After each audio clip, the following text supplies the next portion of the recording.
You're having a dream. Here's the reality. Oil, natural gas, and coal provide 84% of all the world's energy. That's down just 2 percentage points from 20 years ago.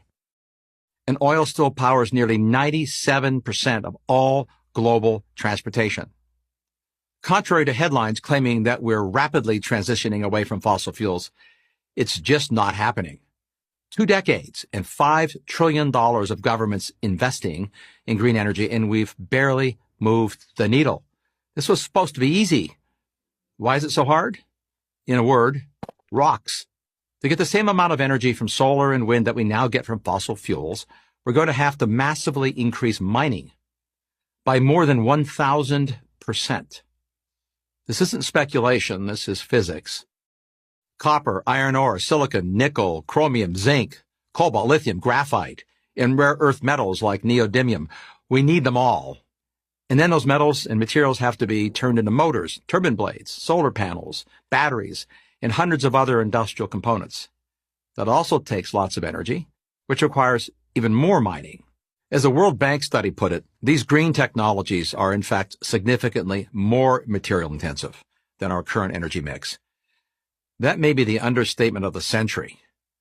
Raw materials account for 50 to 70% of the costs to manufacture both solar panels and batteries. Until now, it hasn't really mattered that much because wind and solar still account for only a few percentage points of the global energy supply.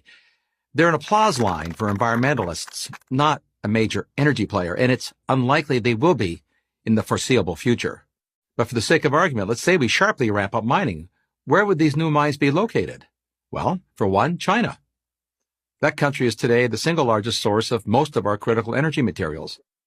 The United States is not only a minor player, but is dependent on imports for 100% of 17 critical minerals. Do we want to give China more political and economic leverage?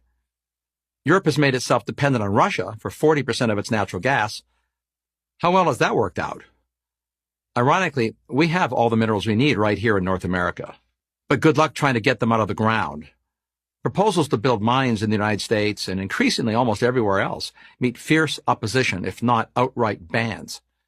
To give just one example, in 2022, the Biden administration canceled the proposed copper and nickel mine in northern Minnesota. This was after years of delays navigating a maze of environmental regulations.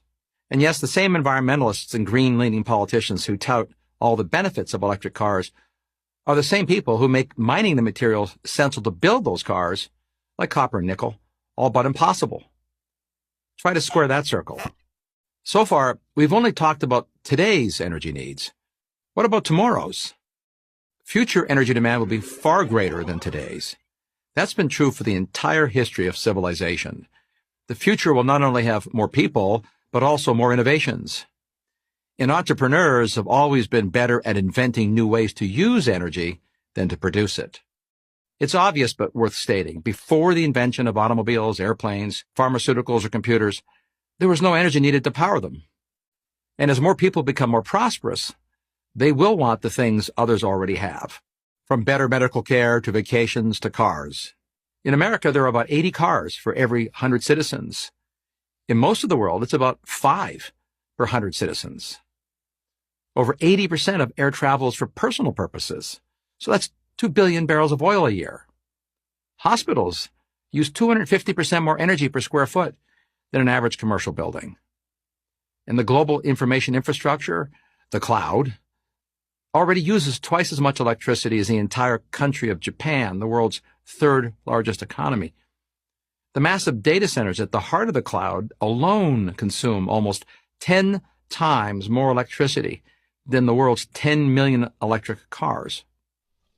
E-commerce has taken off and is propelling record growth in warehouses, increasingly filled with energy-hungry robots. America's truck freight index more than doubled in the past decade to deliver the goods to and from those warehouses. These are today's known trends. While we can't predict the future, we can predict there'll be more innovation in robotics, drones, quantum computing, biotechnology, and new industries not yet imagined.